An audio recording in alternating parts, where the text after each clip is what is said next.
নমস্কার। আমি একটা ভিডিও বানাচ্ছি আবার আজকে একটা, কিন্তু সেদিনকার ভিডিওটা আমার অনেক বড় হয়ে গেছে। অনেকজন দাদাভাই দিদিভাইরা অনেকজন আমাকে কমেন্ট করেছে, দিদিভাই আপনি একটা ছোটোর ওপরে ভিডিও বানাবেন। আমি আজকে ভিডিওটি বানাচ্ছি দাদা বৌদি আর মা। যখন বাবা মা ছিল, আমরা ভাই বোন খুব আনন্দে আমাদের কাটতো।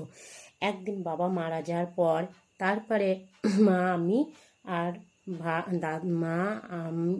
আমি আর আমার বোন, আমরা 3 ফ্যামিলি হলাম। তারপরে বোন ছোট, আমি একটু বড়। বেশ আমাদের সংসার ভালোই কাটছিল। তারপরে বোন যখন ছোট তখন মা আমাকে খেতে দিল, আমাকেও দিল বোনকেও দিল, কিন্তু বোনকে খাবারটা বেশি দিচ্ছে। তা আমি মাকে জিজ্ঞাসা করছি, মা তুমি আমাকে না বেশি না দিয়ে বোনকে দিচ্ছ কেন? তখন মা বলল, আরে বোন তো শ্বশুর বাড়ি চলে যাবে, বোন একটু খাক, পরের বাড়িতে গেলে কি বোন খেতে